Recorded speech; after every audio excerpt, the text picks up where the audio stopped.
நிலா சுழலமே இல்லன்னு பல பேர் நினைக்கிறாங்க. ஆனா உண்மையா அது சுழலுதுங்க. அப்போ ஏன் நாம ஒரே சைடு மட்டும்தான் பார்க்கறோம்? நிலா ரெண்டு முக்கியமான வேலை செய்கிறது. ஒன்று, அது தன் அச்சில் சுழலுது, ரொட்டேஷன். இரண்டு, அது பூமியை சுற்றுது, ரெவல்யூஷன்.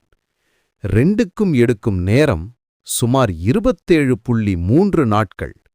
அதாவது நிலா ஒரு முறை சுழல்றதுக்கும் பூமிய ஒரு முறை சுற்றதுக்கும் ஒரே நேரம். இந்த ஸ்பெஷல் கண்டிஷனைத்தான் டைடல் லாக்கிங்னு சொல்லுவாங்க. பூமியின் கிராவிட்டி காரணமாக பல லட்சம் வருடங்களாக நிலா ஸ்லோவாகி இந்த ஸ்டேபிள் பொசிஷனுக்கு வந்திருக்கு. இப்போ அது பெர்ஃபெக்டா சிங்க் ஆயிருக்கு. நீ ஒரு நண்பரை சுற்றி நடக்கிற மாதிரி இமேஜின் பண்ணு. நீ எப்போதும் அவனை ஃபேஸ் பண்ணி நடந்தா அவனுக்கு உன் பேக் சைடு தெரியாது. அதனால தான் நமக்கு நிலாவின் ஒரே சைடு மட்டும்தான் தெரியும்.